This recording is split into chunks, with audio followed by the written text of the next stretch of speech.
Holy moly, we just got an absolutely massive wave of new GTA 6 information, and it's finally time, guys. This actually feels like the moment we've all been waiting for. For years we've been surviving on trailers, screenshots, leaks, rumors, speculation, Reddit theories, and people analyzing reflections in windows like they're conducting a criminal investigation. But now Rockstar has officially opened the floodgates. Pre-orders are beginning, new screenshots have been released, massive gameplay details, the game's editions have been revealed, we've learned a surprising amount about how progression works, and perhaps most importantly, all signs are pointing toward Rockstar's full marketing campaign finally kicking into gear. And if pre-orders are launching right now, then that third trailer could realistically arrive at any moment. What's interesting is that these new details reveal far more than just bonus content. They actually tell us a lot about the structure of GTA 6 itself.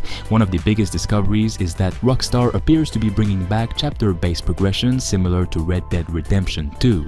That might not sound huge at first, but it completely changes how we should think about the game. The Ultimate Edition bonuses aren't simply unlocked immediately. Rockstar specifically says that vehicles, weapons, activities, locations, and various rewards are discovered throughout different chapters of Jason and Lucia's story.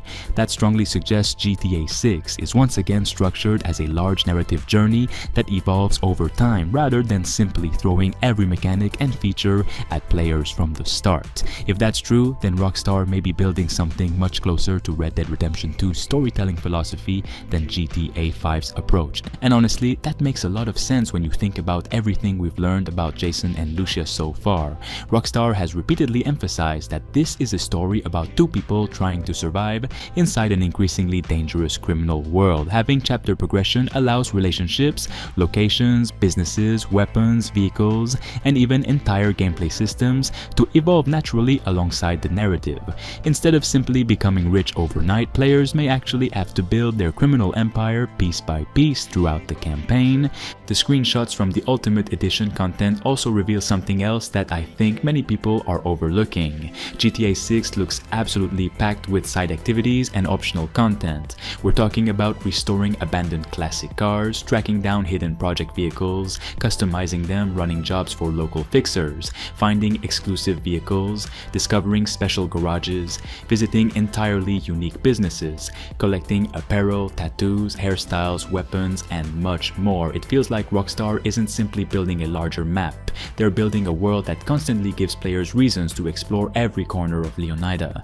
One detail that immediately jumped out at me was the mention of stash boxes and fencing stolen goods. That sounds very different from how previous GTA games handled criminal progression. Rockstar specifically mentions storing stolen items and selling them through fences. If that's fully integrated into gameplay, it could mean robberies, thefts, and criminal activities have much more persistence and depth than before. Instead of simply stealing something and forgetting about it, players may actually need to manage loot, transport valuable items, and find ways to convert stolen goods into money. Combined with previous rumors about more realistic crime systems, it paints a picture of a much deeper criminal simulation than anything we've seen in the franchise before. Another thing that caught my attention from all these new details is how much GTA 6 seems to be doubling down on progression and player ownership. Looking through the Ultimate Edition bonuses, Rockstar isn't simply giving players random cosmetic rewards. A lot of these items hint at actual gameplay systems.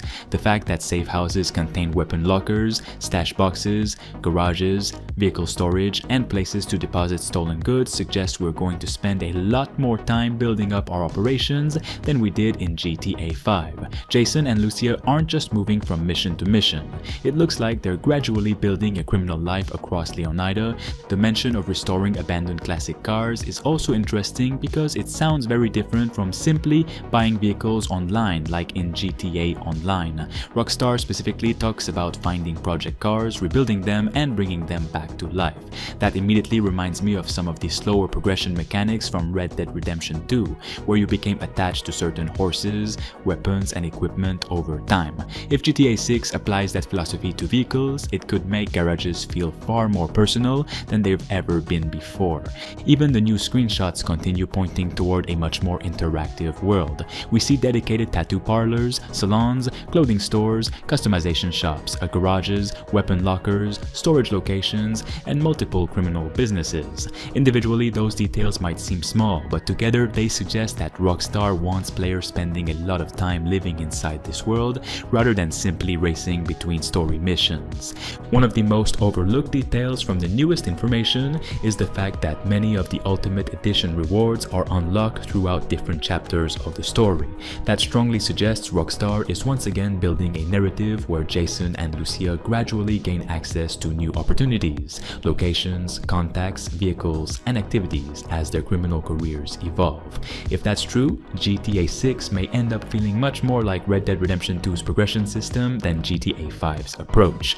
The vehicle customization details are also pretty insane. Rockstar revealed entirely separate customization businesses dedicated to different styles of vehicles. Rideout Customs focuses on the artistic customization, interiors, wheels, and visual modifications, while One-Eyed Willie specializes in off-road builds and custom paint jobs. The fact that Rockstar is dedicating entire businesses to different forms of customization suggests vehicle modification is going to be a much bigger part of the game than it was previously. Looking at the screenshots, some of these cars barely resemble their original versions.